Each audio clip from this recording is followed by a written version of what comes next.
আসসালামু আলাইকুম, কেমন আছেন সবাই? টমস ওয়ার্ল্ডের নতুন আরেকটি ব্লগ দেখার আমন্ত্রণ জানাই।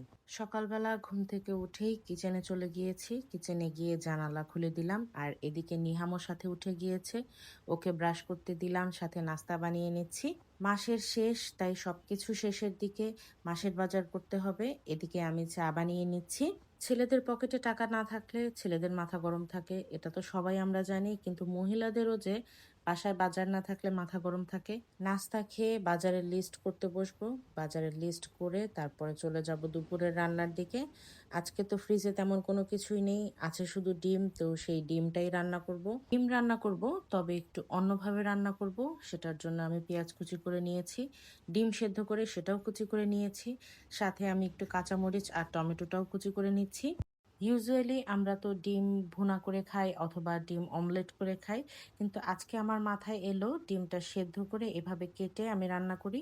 তো ডিমগুলো কেটে নেওয়ার পরে আমি তেলের মধ্যে ডিমটা ভেজে নিচ্ছি। ভেজে নেওয়ার পরে আমি ছাঁকনি দিয়ে ডিমগুলো উঠিয়ে নিচ্ছি। ডিমগুলো ভেজে উঠিয়ে নেওয়ার পরে সেই তেলের মধ্যে আমি পেঁয়াজ কাঁচামরিচ দিয়ে ভেজে নিচ্ছি। মানে এরপরে নর্মালি যেভাবে তরকারিটা রান্না করা হয় সেভাবেই আমি রান্না করছি, বাট এখানে আমি আলাদা একটু টমেটো সস ব্যবহার করেছি। রান্নার ফাঁকে ফাঁকে আমি কিন্তু মনে করে করে বাজারের লিস্টটা কমপ্লিট করছি, কারণ বাজারের লিস্ট যদি কোনো কিছু বাদ পড়ে যায় দেখা যায় পরবর্তীতে সেটা আনার জন্য অনেক ঝামেলা করতে হয়।